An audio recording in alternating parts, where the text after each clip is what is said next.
My question for you is very quick. Your argument seems to rest on the idea that religion is an explanatory enterprise and that the warrant for believing the doctrines of a particular religion comes from their explanatory value. Why would you think that?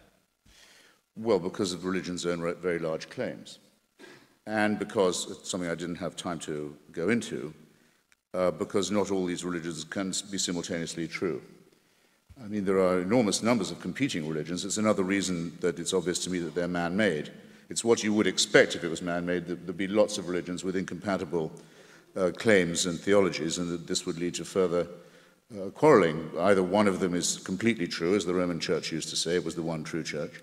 Some of its members still do, or all of them are false, or all of them are true, which of course can't be true. Now to Dinesh. And the matter of anomalies and the question of ex nihilo.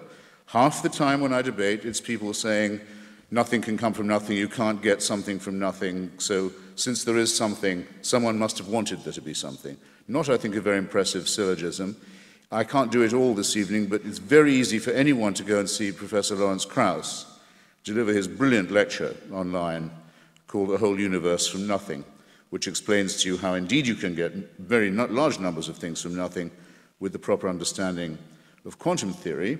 And then tonight Dinesh says, really there was nothing, and the Hebrews were so clever that they knew that. And therefore they must have been right about God as well. This is ridiculous. The ancient Hebrews also thought that God made man and women out of nothing or out of dust and clay, whereas we have an exact knowledge, or increasingly exact knowledge, of precisely the genetic materials in common with other creatures from which we were assembled. And then, not content with that, he says biblical prophecy is true in respect of Palestine. This is an extraordinary thing, and you were right to mention the Holocaust. If it's true that God wanted the Jews to get back to Palestine, then it must have been true that he wanted their exile to be ended, the galut, as it's known to Zionism, the exile, the wandering. And we know how that wandering was ended, by Christian Europe throwing living Jewish babies into furnaces. Well, that must be part of the plan then, mustn't it? And some rabbis used to claim that, by the way. They used to claim that the Holocaust was a punishment for exile. And then people started to desert the synagogue, so they shut up about it until the '67 war. And then when the Israeli army got the Wailing Wall back, they said, we shouldn't have spoken so quickly. Actually, this was what God always had in mind all along, the conquest by Jews of the Palestinians, where you see how brilliantly that's worked out.